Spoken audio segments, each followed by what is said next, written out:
Hello everyone, I'm Navya Dang and I'm the CUET head mentor at The Study Anchor.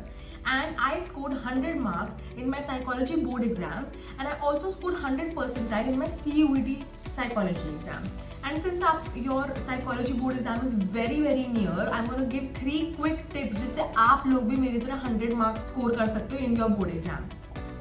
So the first tip is जो आप सबसे सुनते होगे लेकिन मैं और एम्फेसिस डालना चाहूँगी उस पर is please do not ditch your NCERT. मैंने बहुत स्टूडेंट्स को देखा है, दे स्टार्ट रेफरिंग, वो जो रेफरल बुक्स होती हैं एक्स्ट्रा मार्क्स एंड और उससे पढ़ने लग जाते हैं वन स्टॉप एंड और उससे मत पढ़ो, सिर्फ और सिर्फ एनसीईआरटी से पढ़ो. एनसीईआरटी की एक एक line you should know, because board वाले इतनी बार ये भी करते हैं कि वो एक लाइन उठा के दे देंगे एंड दे विल एक्सपेक्ट कि आपको ऊपर नीचे का आंसर आता होगा. सो एनसीईआरटी साइकोलॉजी की बहुत अच्छी बुक है. Only and only refer to that and make sure that you understand each and every concept that is given in the book.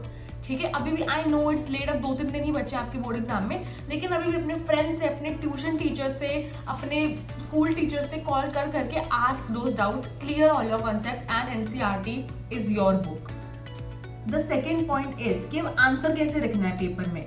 So the structure of your answer should be something like this, that you start with an introduction, then you have a body and then you have a conclusion.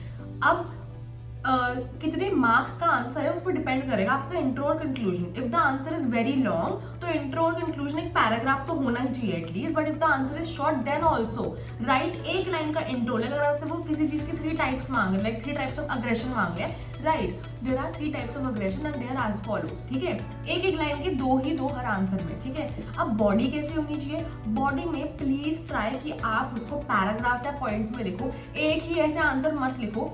सी जो board के checkers होते हैं, they do not have time to check पूरा answer. उनको ना बस ऐसे cues चाहिए होते हैं कि बच्चों को आंसर आता है और वो आप प्रोवाइड करोगे. वो आप कैसे प्रोवाइड करोगे, पहले आप हेडिंग्स दोगे अपने पॉइंट्स को. समझो आपको 5 चीजें पता है इस आंसर के बारे में, तो उसको एक ही पैराग्राफ में मत लिखो, राइट 5 डिफरेंट पैराग्राफ्स एक लाइन छोड़ के and try to make headings for each one of them. मैं तो जब टीचर पढ़ा रही होती थी ना, मैं तभी हेडिंग्स बना लेती थी हर पॉइंट का, सो दैट हेडिंग्स देखते ही तो एग्जामिनर समझ जाए कि मेरे को वो आंसर आते हैं, वो फटाफट चेक करे, मेरे को फुल नंबर दे और आगे बढ़े.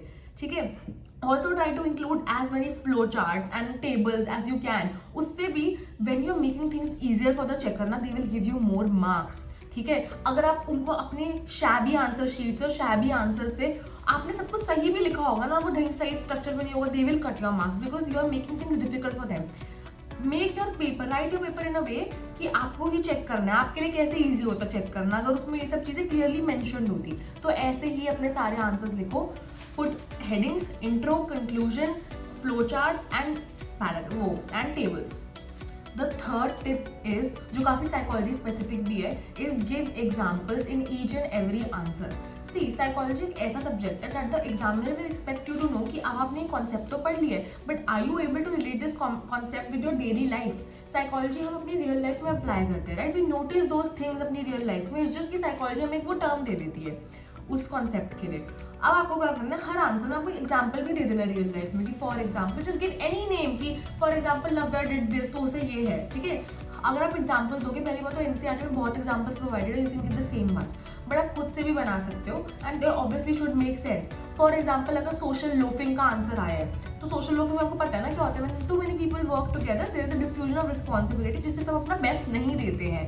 ठीक है, तो आप उसमें एग्जाम्पल दे दो कि क्लास में मैम ने अगर जब एक्टिविटी देती है शी गिव्स ग्रुप वर्क, तो 1-2 लोग ही काम करते हैं, सब नहीं करते, because there is a diffusion of responsibility. सब सोचते हैं कि दूसरा तो कर ही है तो मैं क्यों करूँ. लेकिन जब इंडिविजुअल इवैल्यूएशन होती है तब ऐसा नहीं करता, the person gives their best then.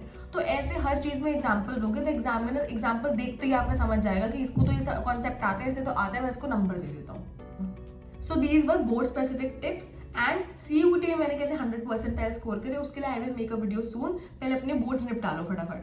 Thank you so much.